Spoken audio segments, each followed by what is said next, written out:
The Raven. Once upon a midnight dreary, while I pondered weak and weary over many quaint and curious volume of forgotten lore, while I nodded nearly napping, suddenly there came a tapping, as of someone gently rapping at my chamber door.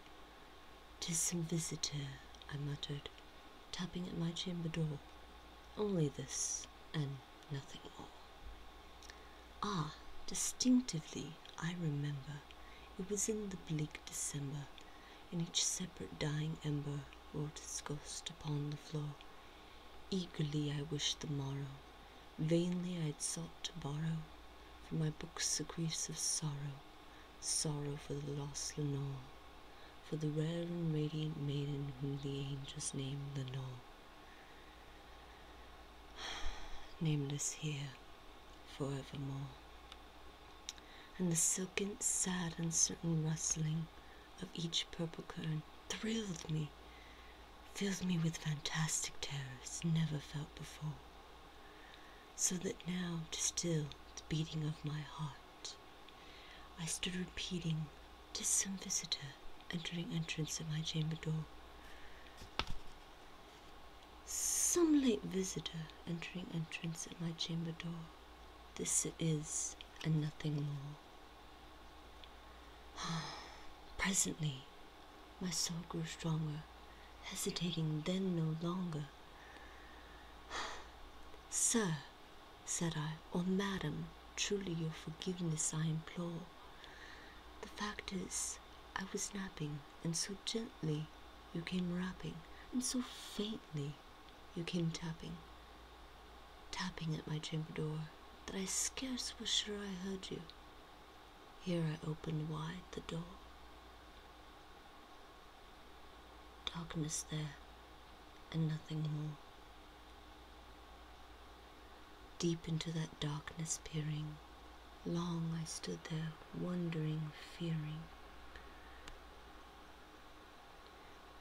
doubting, dreaming dreams no mortal ever dared to dream before. But the silence was unbroken, and the stillness gave no token, and the word there spoken was the whispered word, "Lenore." This I whispered, and an echo muttered back the word, "Lenore." Merely this, and nothing more. Back into the chamber turning, all my soul within me burning. Soon again I heard a tapping, somewhat louder than before. "Surely," said I, "surely that is something at my water lattice. Let me see, then, what there it is, and this mystery explore. Let my heart be still a moment, and this mystery explore."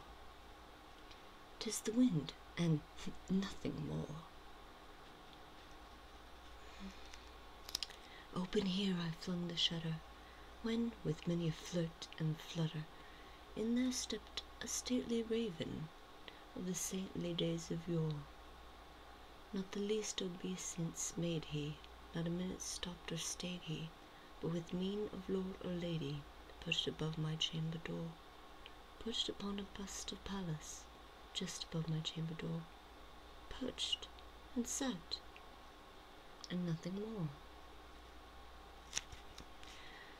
Then this ebony bird beguiling my sad fancy into smiling, but the grave and stern decorum of the countenance it wore.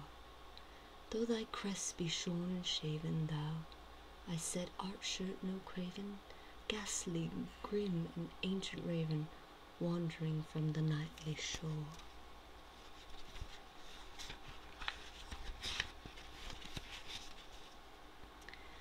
"Tell me what thy lordly name is on the night's Plutonian shore," quoth the raven. "Nevermore." Much I marvelled this ungainly fowl to hear discourse so plainly, though this answer little meaning, little relevancy bore, for we cannot help agreeing that no living human being ever yet was blessed with seeing bird above his chamber door, bird or beast, upon the sculpted bust above his chamber door, with such a name as Nevermore. But the raven, sitting lonely on this placid bust, spoke only that one word, as if his soul in that one word he did outpour. Nothing farther than he uttered, nother feather than he fluttered, till I scarcely more than muttered, other flintons have flown before. On the morrow he will leave me, as my hopes have flown before.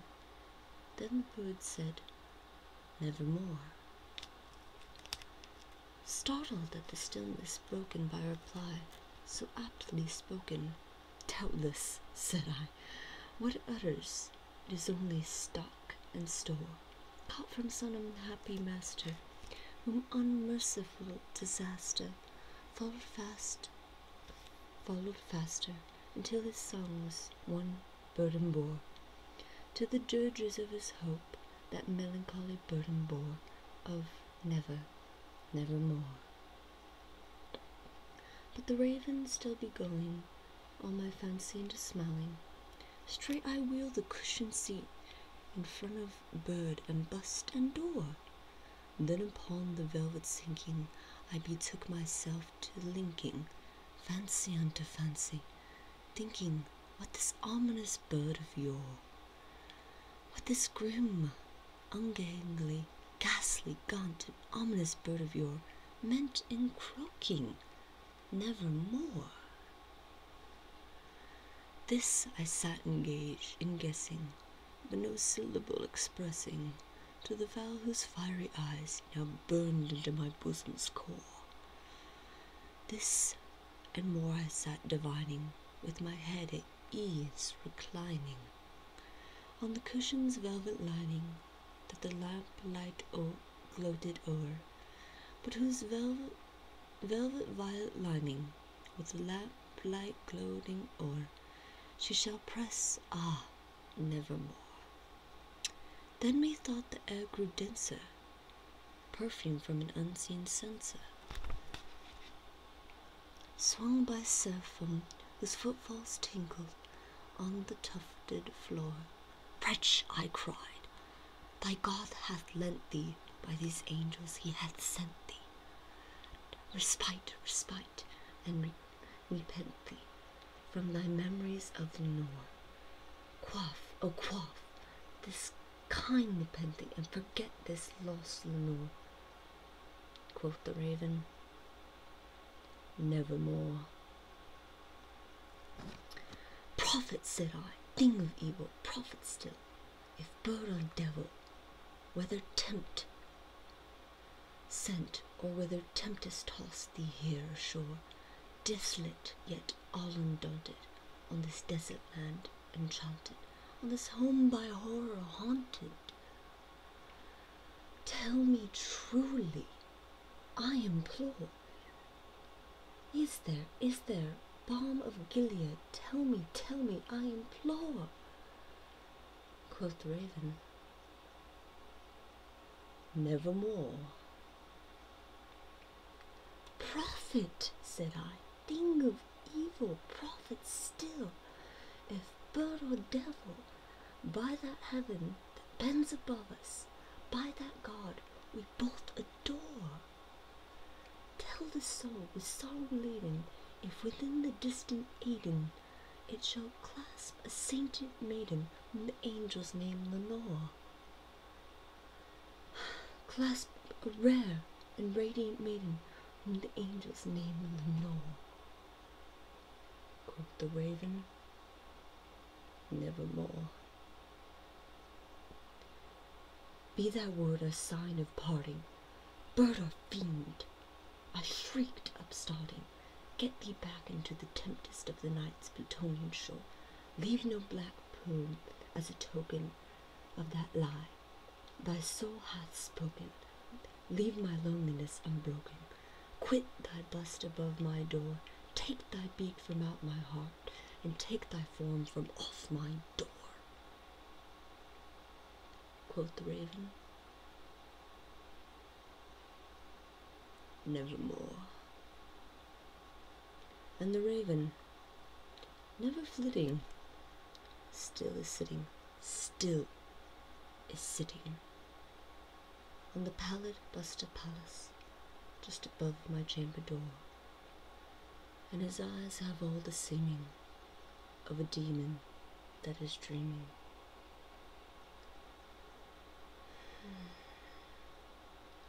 And the lamplight o'er him streaming throws his shadow on the floor, and my soul from out that shadow that lies floating on the floor shall be lifted nevermore.